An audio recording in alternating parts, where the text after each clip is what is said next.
Hey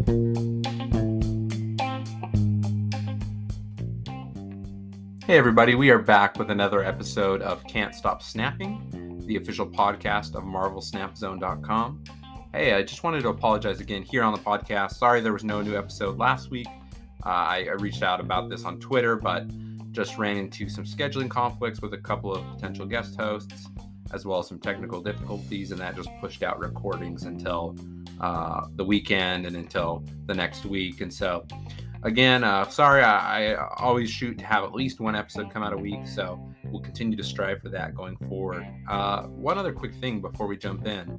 I did reach out about this in the official Discord and on the Marvel Snap Zone Discord, but I'm always looking for new guest hosts. So if you are someone who's trying to create content around Marvel Snap, whether you're starting out, you've already kind of established yourself, and you'd love to talk the game, or if you have any specific topics you would love to kind of get your voice heard on, make sure to reach out to me. You can reach out to me on Twitter at can't_stop_snap. You can find me in the official Discord and in the Marvel Snap Zone Discord at BlueSpruce17. Just feel free to find me in there and click on my profile and DM me with any ideas, or just with asking to collaborate. And I'd love to hear what your thoughts are, and we could try to figure something out. So please let me know.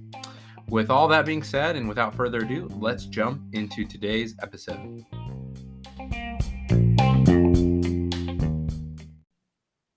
Hey everybody, we are back with another episode of Can't Stop Snapping, the official podcast of MarvelSnapZone.com. Today we are going to be talking about competitive play. We've got a couple topics for you today. As always, I'm joined by a great guest host. Today I'm joined by Kawa. Kawa has been streaming the game on Twitch. He's been playing in the QBrush competitions, and we'll talk a little bit more about that later, as well as creating some content on YouTube around Marvel Snap. So Kawa, thanks for being here. No problem, man. Pleasure to be here. Yeah, very excited to have you. Well, before we dive into today's topics, I just want to give you a second. Just, the first time you're being on the podcast, want to let you kind of talk about yourself to the listeners. Just give them a background of, your background with gaming, card games, etc. How you learned about Marvel Snap, why you're excited about the game, etc. Just a quick introduction for the listeners. Yeah, 100%. So, originally in terms of card games, I played Hearthstone for many years. Started back in 2015. Kind of dipped in and out for when each kind of expansion came out. Obviously, knew Ben Brode from being the game director. He stepped away then eventually, but I noticed that he did start up his own company. So I had my eye on Second Dinner for a while. Nobody really knew what they were doing behind the scenes, and then we eventually found out that their game they were working on was going to be like a Marvel IP. So that made me super, super excited. So I didn't really forget about them, but I knew that something was coming soon. So when they announced it in May, I was just I mean, the fact that it was Marvel and I knew that it would probably be some sort of card game got me super excited already. So as soon as the announcement came out, I decided to start up a new channel, and first of all, obviously just cover news for the game until it actually released. Signed up for the beta, was lucky enough to get into the beta. And I've just kind of been going from there. Very, very grateful to be able to get into the beta, and I've just been loving it ever since. Well, awesome. Yeah, interesting. I think a lot of people follow your story, right? I played Hearthstone, knew Ben Brode, followed Second Dinner from inception. Where I'm a little different. I really never. I just kind of missed the Hearthstone train. I just wasn't playing games at that time in my life, really, and so I missed that, even though I liked card games then. So I didn't really familiarize myself with who Ben Brode was, etc. But I'm a huge Marvel fan. Yeah. And then so then all of a sudden my suggested YouTube content is this little teaser trailer for something that's going to be announced the next day, some kind of Marvel game, and I'm like, oh, I'm interested. I want to know what this is. And the rest is history, right? We both have been creating content around the game, and it's been a great journey thus far. Well, yeah, I think we will dive right into our topic. So, I said the overall theme of today's episode was competitive play. So to start that off, something that has been going on in the community, we've briefly touched kind of at the end of a couple episodes when we've had Loop Muncher on as a guest host. He helps host the QBrush activities weekly. but we haven't really kind of spent a lot of time talking about it or talking with anybody who's participated in it. So, Mhm. Kawa, we just want to turn it over to you again. Just tell us a little bit about your participation thus far in QBrush. Tell us about your win this last week. I believe you guys were doing teams, Yeah, we and we just your were. overall impressions of QBrush and why you like it. Yeah, 100%. Well, I was very fortunate in that it was actually Carbon. So it's Loot Muncher and Carbon who do the hosting at the moment. It's mainly been Loot at the moment because Carbon's away. But I was fortunate enough to be chosen by Carbon to participate in one of the QBrush events, and I was kind of hooked from there. I was super grateful, but like the concept really kind of stood out to me. So if any of you guys don't know what QBrush is, essentially, there'll be any amount of players. I think for the first one, there's just 4 players, and it's the person who wins the most cubes within an hour of consistent play wins the tournament. So there's a lot of different formats that people are kind of thinking of in terms of like competitive. Like you've obviously got, I'm pretty sure this game mode is coming where it's going to be like the first 10 cubes, as we saw with the first reveal stream from Marvel Snap. I feel like a game mode like that is definitely on the way. But it was definitely interesting that Carbon and Loot had kind of a different take on it. So, and what I love about it especially is it's been evolving every week. So it hasn't just been, obviously new creators and stuff have joined the QBrush team, and that's been super super fun to participate with them and interact with them. But what I particularly enjoy is that we have different formats now. So recently, like you were saying, we did like team formats, and we did one where we would be playing at the same time. So we technically be playing 2 matches together. And so I teamed up with Valentine to do one of the previous ones of those. Had a lot of fun playing that. But the most recent one, which was last Wednesday, or just a few days ago, I teamed up with Mr. Metal, and this time it was 30-minute intervals. So 30 minutes with my deck, 30 minutes with Mr. Metal's deck. And yeah, we managed to come out on top. It was super, super fun. Again, something else that's super interesting about the format is when it's teams, Loot suggested that we can't use the same cards between decks. So the decks have to be totally unique. So I think that was a super Mhm. cool idea, so that we have to build our decks kind of differently and play differently. So it was a lot of fun, and I really hope that the devs are kind of watching these events. I'm personally I'm convinced that they are. They're just going to be quite quiet about it until they can kind of talk more about competitive and like different formats and stuff like that. But I feel like Second Dinner are definitely watching these type of community events more than we realize at the moment.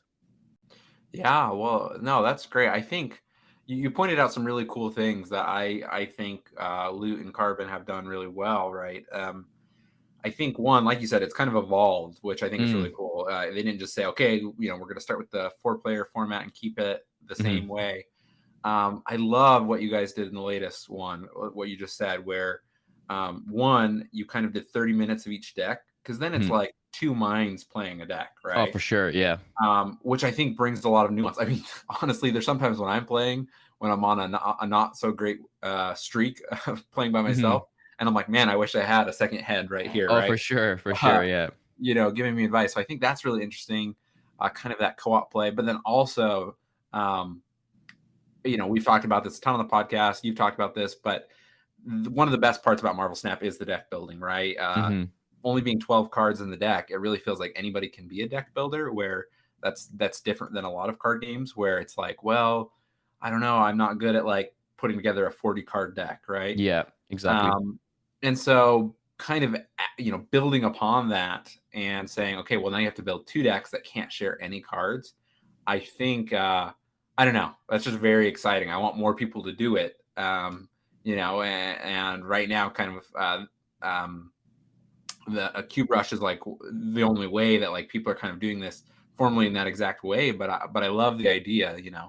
I think it's something that brings a lot of interesting flavor to the game, right? Where um, I don't know. It's kind of like added complexity. I think of sometimes people play games in a Kaizo or a Nuzlocke type way where they make it more difficult on purpose. But I Yeah. think there's kind of more satisfaction. I don't know. I don't know if that's what you felt, but I feel like there would be more satisfaction of like, can we build two separate decks, strategize together, and still win? Right? Yeah, for sure, for sure. I think it's specifically as well.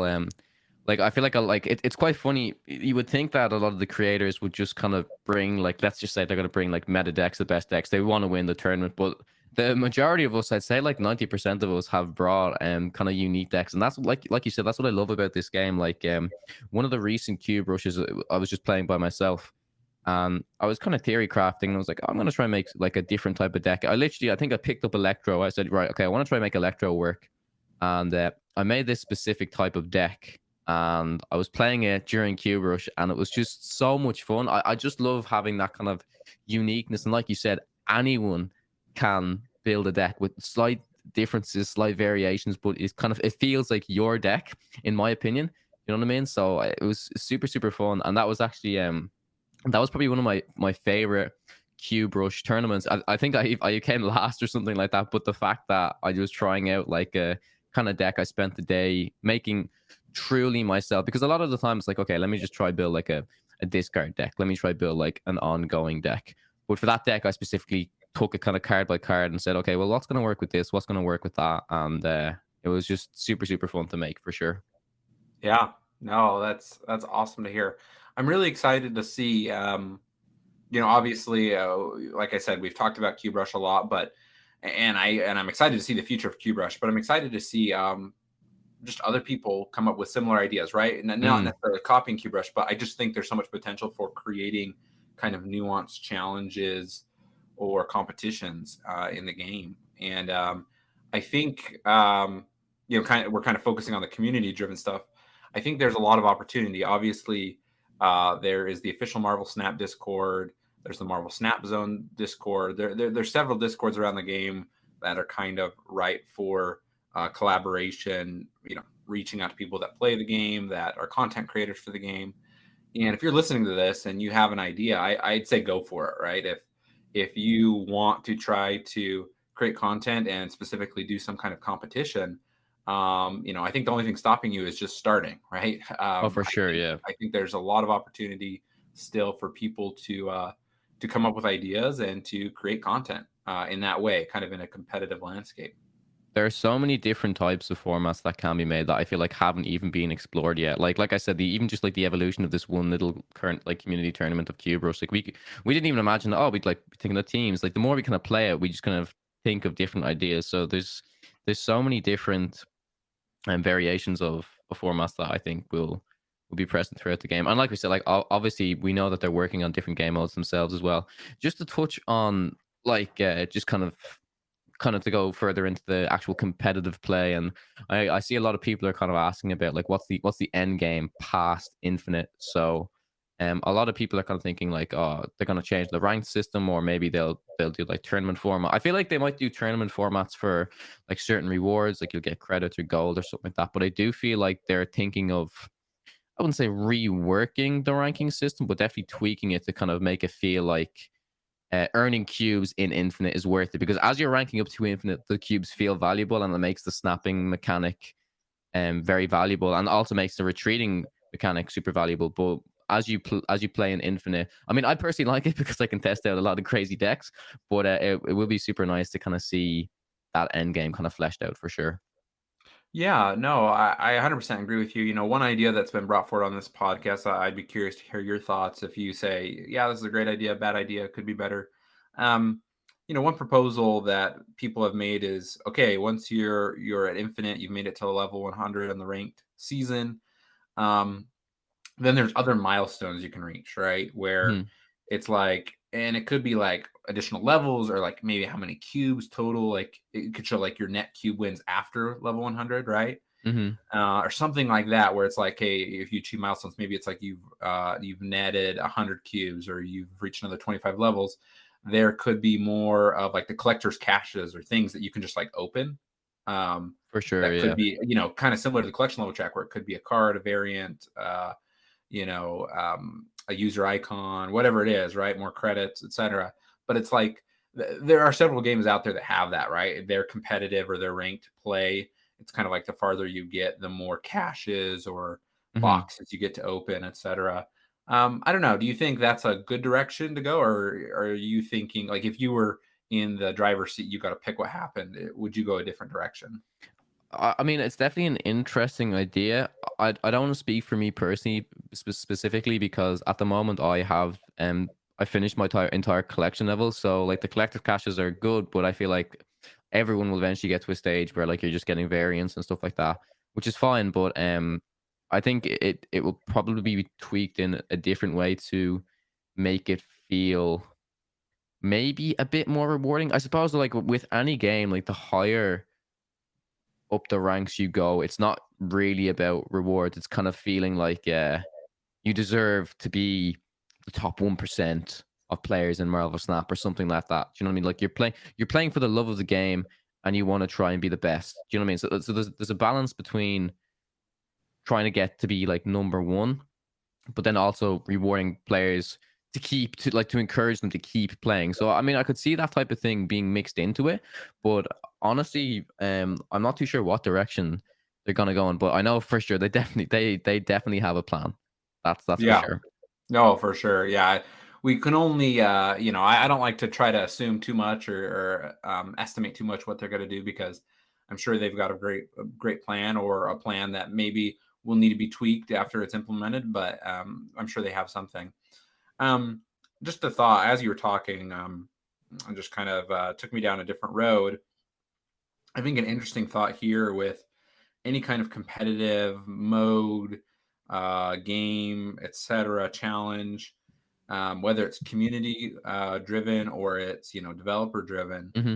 I think one balance you always have to look for is that you want it to be fun and competitive and potentially challenging, but you don't want it to drive um, like the 80-90%, however much it is, of more casual players Yeah. away with Hmm. those modes, right? So as you were talking, I was thinking, oh well, the idea popped in my head. Wouldn't it be cool if once you made it to infinite, you got entered into like a tournament, right? And then there's Oh like some yeah. kind of tournament, right? You play against people and it's a bracket. And I think that's a cool idea, right? I'm like, oh, that sounds exciting. I want to say that here with Kawa on the conversation. But then I was like, well, how are the 95% of players who don't make it to infinite going to feel, right? Yeah. Mm. There may be some feelings of, oh, cool, I'm going to watch this or I'm going to consume the content, watch people that made it in there play in the tournament, right? Maybe you're Hmm. going to stream it if you made it in. Yeah. But it's like, what if you try every time and you never make it in, right? Like, what if you only ever make it to level 90, right? Yeah. Yeah. Um, that could honestly drive some more casual players to stop playing. I'm sure, Mm. right? Of like the frustration, and I think that can happen in any game. So I don't know. What are your thoughts on that? Like, kind of that balance that they need to find. Yeah, there is a huge balance when it comes because like the I feel like with a lot of these games in with these podcasts and like a lot of the videos and streamers and all and content creators, like they are people that genuinely love playing the game and they're gonna be the top 10% that wanna, hit infinite and make content and stuff like that. But for a lot of these games, the majority of the players will be made up of casual players, and especially because this is gonna be a free mobile game.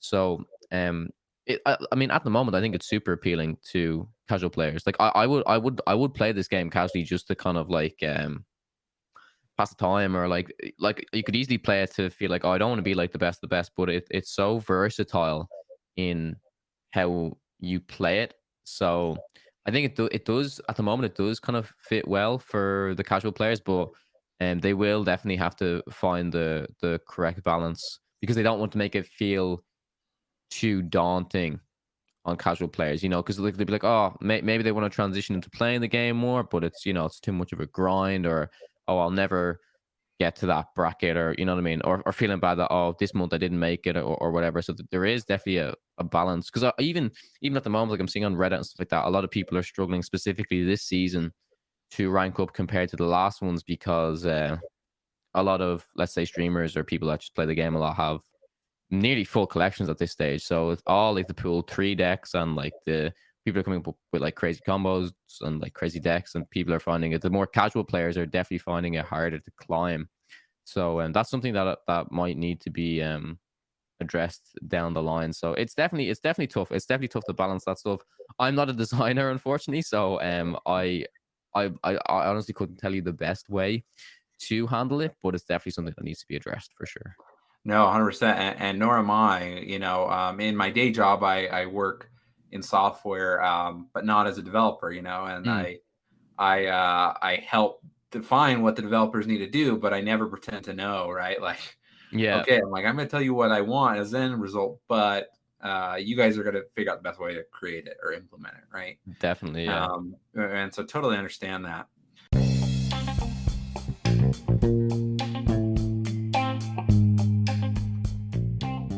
Hey all, I wanted to take a quick moment to talk to you about MarvelSnapZone.com. Marvel Snap Zone is a one-stop shop for everything Marvel Snap on the internet. They have new articles nearly every day that cover deck building, strategy, card breakdowns, etc. They have a great collection tracker tool and a deck list builder that works off of that collection tracker so that you can know what decks you can build with your current card collection. They have guides and deck lists for all level of players and all collection level of players. Make sure to go to MarvelSnapZone.com and check it out now.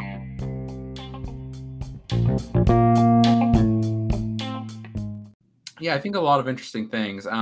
We've kind of been our conversation's been moving this direction. I'd like to formally just say, okay, let's shift gears a little bit here and continue to talk about potential official game modes, right? Again, we both have admitted we're not game developers, but I'd like to just spitball some ideas that sound fun to us, right? Yeah, for sure. Or could sound fun to the community. And I think I'm potentially, I'm going to share some ideas that I think are better than others, or other ideas that maybe are more controversial. But I'd love to kind of debate them with you and see what you think. 100%. Go for it. And I'd love to hear any ideas you have. So this is again, this first one's a little more controversial, but I wonder how you think the community would take this. So this is potentially, it's intentionally starting a fire, if you will. But I wonder how people would react to some kind of game mode where, and this is thinking that in the minds of Second Dinner, they're looking for new ways to make to have monetization for the game. What if you could pay, let's say, real money, $3, $5, something like that, and you could pay into the game, right? You're charged through the App Store, and then you get to enter a tournament. Now, if you win the tournament, or if you place, certain ranks in the tournament, you get a part of a cash prize, right? So people are paying in. Now, obviously, not all of the money that gets paid into the pot goes to people, because part of that goes to Second Dinner, so they make money off of it. But let's say first place gets $5,000, second place gets $2,500, right? Like, what would you think of that kind of structure in a game like this? I think stuff like that could potentially come to the game, but I think that would be much further down the road. I mean, like the only game I can kind of nearly compare that to, in my opinion, that I've actually like played before is, I mean, we've seen like games that were hugely popular, like say like Fortnite and stuff like that. They started implementing stuff like that. Now, you didn't have to pay to play, but they obviously, their monetization was huge, so they could afford to do kind of these cash cups and whatever they were called.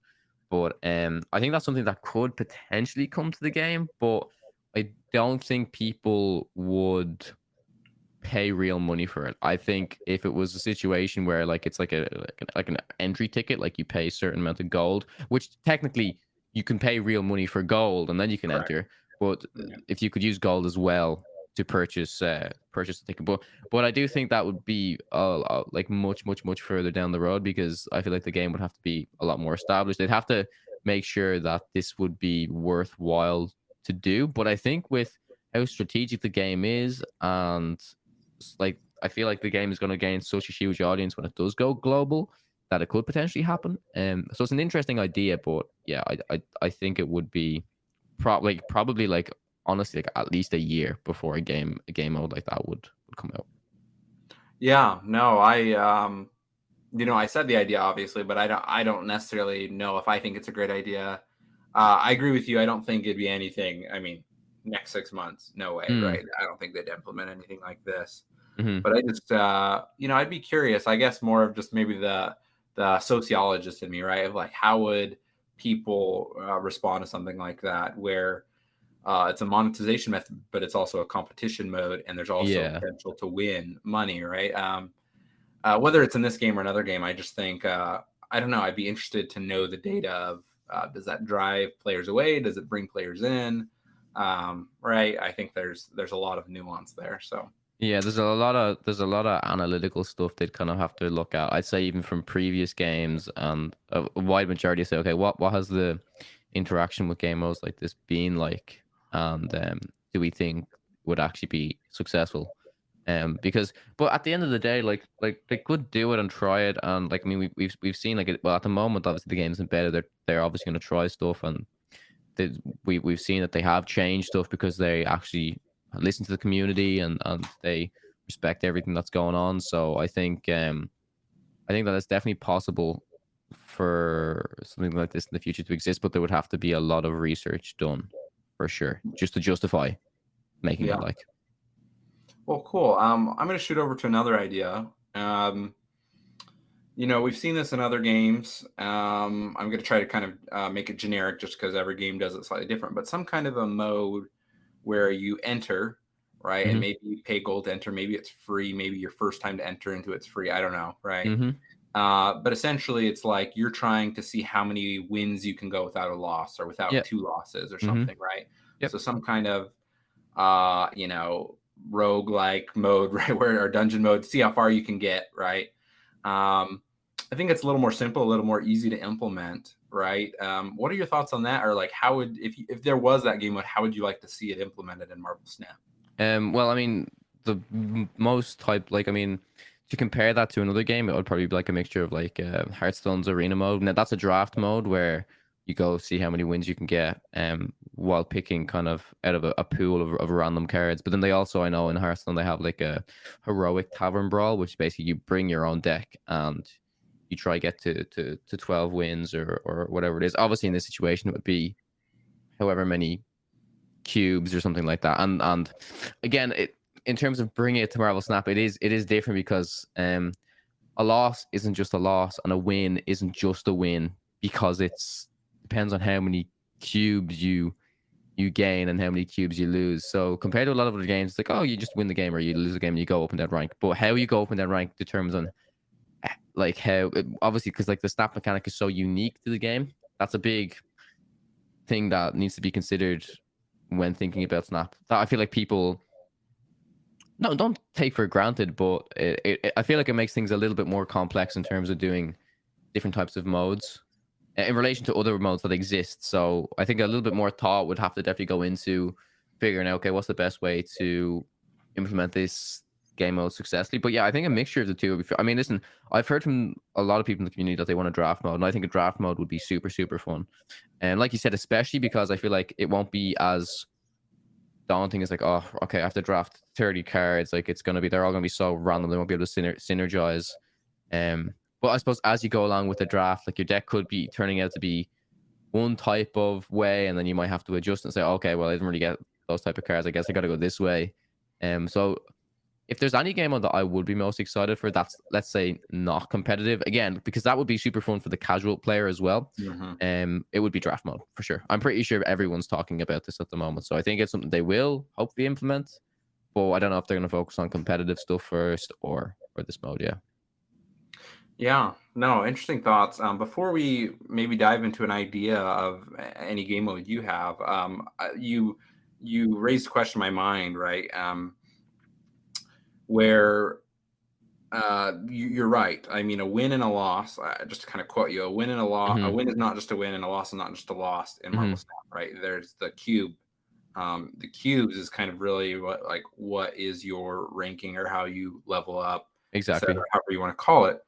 Um, do you think they could have an effective competitive mode that removes the cubes? And let me just give a little bit more context before you answer. They've said that they're planning to implement a casual mode where cubes aren't on the line, right? Where you can Okay. play against other humans. Also, there's going to be bots there to fill in the gaps, right? Hmm. But there's not cubes on the line. That just kind of gives you the ability to test out decks without risking it all, right? Risking rank. Yeah. Yeah. Which I think is great. Um, but I also, as I've thought about that, I'm like, oh, that'll just be so different because I've become so used to thinking about and strategizing around the snap mechanic as I play that Yep. when you take that out, it almost kind of feels like you're playing a different game, right? A different version of the game. Hmm. And I just wonder, do you think they could have a competitive mode, a true competitive mode, whatever that looks like, that would be successful without the snapping mechanic, or do you feel like the snap mechanic has to be an integral piece to a competitive mode? I think for Snap in particular, it is very, very integral. Um, like you said, like for the majority of all of us players that have been playing so far, like it is so important saying, okay, like do I think I'm gonna win? Am I gonna snap? Like there's even been situations, I especially noticed this in Cube Rush where um you would even really think like, okay, I know I'm gonna win this, but it's say it's turn like it's final turn or whatever turn it may be, or turn 5, and I snap and they'll probably retreat instantly. So there's even like that mindset of like, okay, well, I want to win 2 cubes instead of only getting one from them retreating. So I think no, I think it's super, super integral to the game because it's so core to what it is. Do you know what I mean? The whole retreating and doubling down. And I think especially with a card coming in, I don't know if you've seen it, one of the unreleased cards like Mephisto, which reads, let me pull it up here. I believe it doubles. Doubles the stakes. Yeah, Yeah, essentially. it doubles the stakes essentially. So I think with cards, when you see cards like that coming out that are unreleased, I feel like the snap mechanic is definitely there to stay. In terms of the casual mode, that makes complete sense to test out decks and stuff like that. But for competitive, no, I would put down all my chips that it's definitely gonna be there to stay.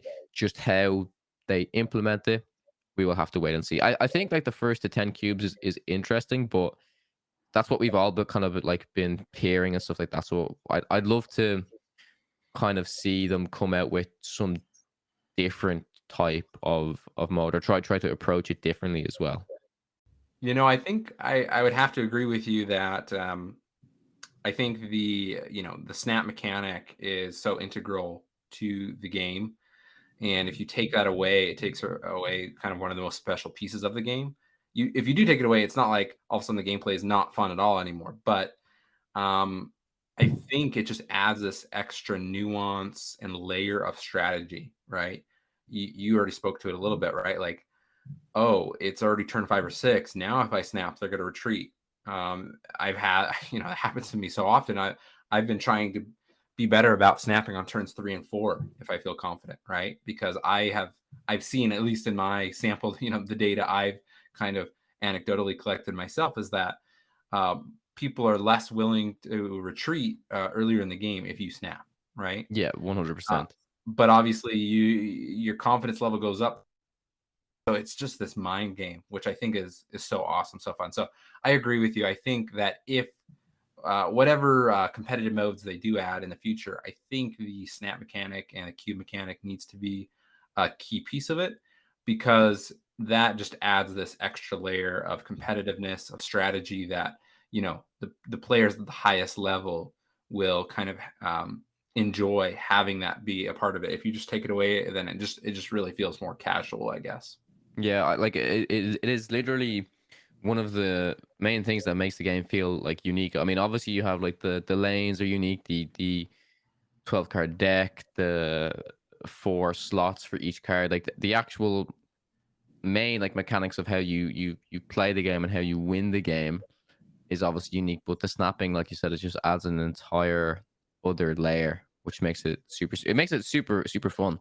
And but like you said, yeah, I definitely noticed that as well. Is that like if you snap early, people won't retreat; they're gonna stay in because they're like, oh, I'm sure I can.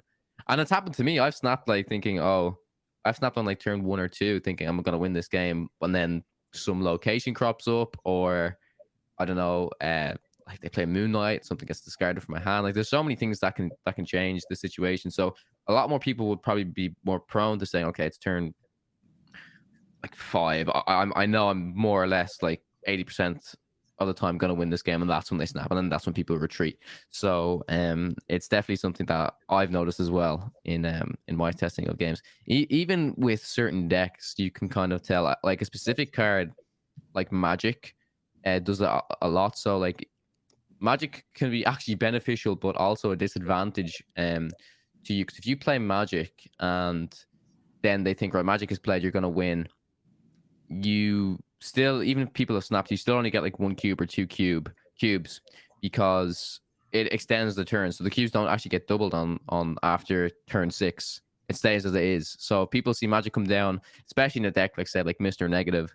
and people are gonna be like, okay, he's after playing Magic. He has at least like 2 negative cards. It's more or less a loss.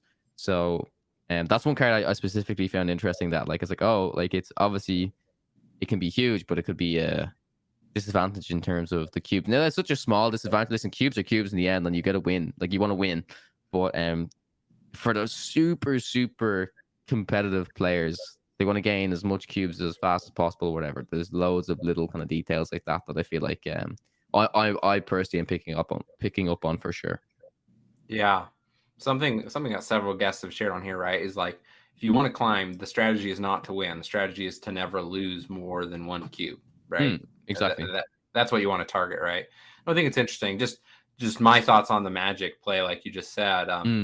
From what I've seen, is like if you have Magic, you know you're going to be able to play her down, and you think you're going to win. Like you really want to be snapping on turn 2, 3 is what I've seen. Definitely, yeah. So that ideally, what happens is it's up for 2 cubes, and then your opponent thinks they're winning because they don't know you're going to play Magic down until 5 or 6, right? And then ideally they snap somewhere it goes in 4 to 4. or 5, yeah, and then you're getting 4 cubes, right? Yeah, exactly. Magic tends to be less of an 8 cube winner. It's more of a 2 to 4, but if you can snap early, you're more likely to get that 4 than that 2, right? Definitely, yeah, 100%. So I think that's interesting. Well, Kawa, I'd love to just turn it over to you. Are there any dream competitive modes, game modes you'd like to see, whether that's transplanted from an existing game? I mean, you've already talked a little bit about the draft mode. Anything else from kind of a competitive aspect you'd like to see, or just anything that's kind of original or you would just love to see brought into the game? In terms of the game modes, I think we've talked a lot about what I think will be implemented and what I want to see. Specifically for me, draft mode. I mean, I'm super excited for any new competitive modes that come over, and I'm open to a lot of different ideas. So like yourself, like a lot of the community has ideas, and I think that's great. Especially like say, for example, like the Cube Rush community, we've probably given Second Dinner some ideas of things they can do for tournaments or some sort of game mode. Loads of people have such great ideas on Reddit as well. So I'm definitely open to trying anything that comes. And I think with this type of game, it's definitely open for testing. Like, you know what I mean? Just to try some stuff. Some stuff will work, some stuff won't work. But I think that's probably the best way to do it. Like you said, like if anybody in the community wants to start up, if you have a good idea for game mode, like just do it. Like, do you know what I mean? Go ahead, get some friends together, reach out to any creators. Like we'd all love to try and participate and see what these game modes can bring. Definitely just go for it and give it a shot, because what's the worst that can happen? Do you know what I mean? Like we tested it, either works or it doesn't. And but yeah, no, super excited for any sort of game that comes. I think in particular, I'm really excited for just I think everybody is. It's just for kind of like more cards in general. Like they're talking about possibly doing like 1 card per week. I don't know when this may start, but that's a huge thing to do. So I don't know if it's even like it seems like a near impossible task. Well, it just seems like a huge task to kind of do. But like they've already said they've got loads of locations. I think they said they've got over 60 locations that are ready to go, that they are releasing weekly. Cards might be something a little bit different, but the fact that we've already seen so many unreleased cards gets me super excited. Like I'm looking at some of these cards and I'm trying to make kind of wacky, crazy decks. Like obviously it's going to be super impactful for the competitive decks, but I think I mentioned before, I also do love making kind of crazy decks that probably shouldn't win, but do win in the end. Especially in Cube Rush, I love bringing those type of decks. Like one deck I specifically made, me and Carbon actually, we talked about it. This is probably like a month or two ago. Was I made like a 6-power Cerebro deck, and that was wild to mess around with, because there were some games where it seemed like this is ridiculously good, and then loads of games where this was like really bad. But looking at some of the unreleased cards, I can see like there's 2 or 3 of them that would actually slot into that deck perfectly and probably actually boost its power. So like there's so many types of decks that I feel like are going to be made, even now that, like as I said, a lot of people have the full collection level, or the entire collection, so they're going to test a lot of different types of decks and variations of decks. So I'm just super excited to see what people come up with, and for me myself, just to test out some more kind of wacky, crazy decks. I love winning with these types of decks more so than, as I said, like meta decks. And I feel like Snap allows players to do that, to build their like what they want. Like a lot of other games like Hearthstone and all is literally like you have these websites. Um, I mean, obviously, like Marvel Snap Zone is great, and I love it to see everybody else's decks and their thoughts and stuff. But I still feel like Snap isn't the type of game where there's like one tier one deck and that's it. That's the best deck in the game, Mhm. and that's what I love because like it's not just like, oh, this is the best like deck. It's an aggro deck. This is the only thing that you'll be able to climb with. Like there's such variation that the balance. I think the balance in the game is super good, super good at the moment. So I'm just excited to see what people create and to create some more myself for sure. Yeah, yeah. I just want to just add a thought there as we're kind of closing out here. I think at first when people are like, "Oh, there's only 12 cards in a deck, and there's only X amount of cards in the game right now, and they're going to be drip feeding them, Mm, one every other week, one a week, whatever it is." There was this concern, and I think it's just because everybody's coming from other backgrounds, right? Where mm-hmm. whether it's Legends of Runeterra, whether it's Magic, whether it's Hearthstone, Pokemon, whatever card game it Mm-hmm. is, Mm-hmm. the cadence has always been these big drops, expansions, Yeah. right? And this is completely different. But I think it will just help the meta be constantly healthy. And what I mean by that, I think a healthy meta is a changing meta, Mm, right? I think if something's stagnant for a month, months at a time, where it's like you say, this is the deck that can win, and it will be until 3 months, 6 months when we yeah. release new cards. Mm-hmm. Um, I don't think Marvel Snap will fall into that pitfall because really, even if it was a new card every other week, even so half Yeah. as fast, Mm-hmm. I think that's still great. I mean, that means every 2 weeks there's a card, and we've seen that every card really can have an impact in the deck, right? In some kind of deck, and so really things being able to change and evolve multiple times a month, I think is just I think is a brilliant idea, and I don't think we've seen the full realization of that, and I don't think we will, obviously, probably a few more months as they're working through the beta and towards global release. But I think we'll look back, I don't know, maybe in 6 months and say, wow, um, I don't think we understood how great this is for a game's meta and the ever evolving, competitiveness of the game. So Definitely. Yeah. really excited, Yeah, really for excited sure, for that. man. For sure. Like, and there's so many different types of decks, and but it's also not like one of those things where like you, like I was saying, like you don't just build an ongoing deck. You don't just build. Obviously, like there's intention for certain cards to work together. But I think this is probably a quote that I think Broad said. He might have been talking to Trump about this. I can't specifically remember, but they don't um design cards to like work together. Certain cards do work together, but they design cards to be individual cards. Do you know what I mean? Which I think is Hmm. super good because like Hmm. in a lot of other games, especially when it comes to like expansions and stuff, they say, right, this is the deck archetype that you should be running. Uh, they bring out an expansion and there's like 3 cards and for a certain class or whatever that have this type of mechanic that kind of have to be run together and combined. But um, I feel like in Snap, like you can combine so many cards in such different ways and do like hybrid decks and stuff like that a lot more than any other game, which is kind of funny because you would think that wouldn't be the case because the deck is limited with how many cards you can play. But like there's so many different, I feel like you can play a deck that has multiple different win conditions, whereas for a lot of other games it's like, okay, this is the win condition. Do you know what I mean? There's one win Hmm. condition. But with Snap I feel like it's so versatile that players can choose to build literally how they want, and like we said many times before, it's not as daunting as other card games. For sure.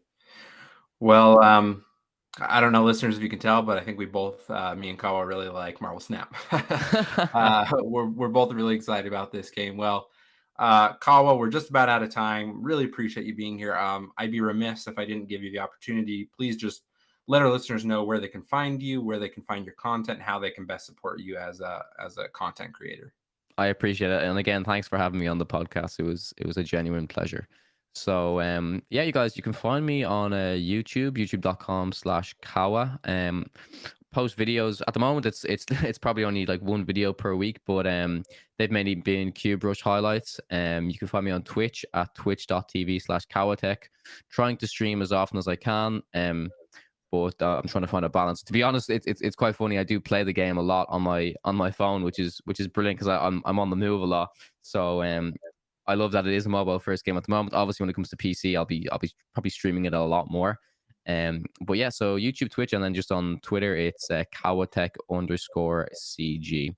So again, thank you very much for having me on the podcast. It was great to discuss Snap with you, and I'm looking forward to what the game has to bring in the future. Awesome. Yeah, well, we look forward to seeing that as well, and we look forward to seeing you hopefully bringing some more wins on QBrush. That's Wednesdays at 4:30 Eastern time. So make sure 6:30 Eastern time. Sorry, I'm thinking my own time. Thank you. 6:30 Eastern time, problem. 4:30 Mountain time. My bad. No problem. So make sure to check that out. Listeners, as always, thank you for listening to Can't Stop Snapping. We are the official podcast of MarvelSnapZone.com. Make sure to go there, create an account if you haven't, and make sure to check out the awesome features. And we will catch you in the next episode.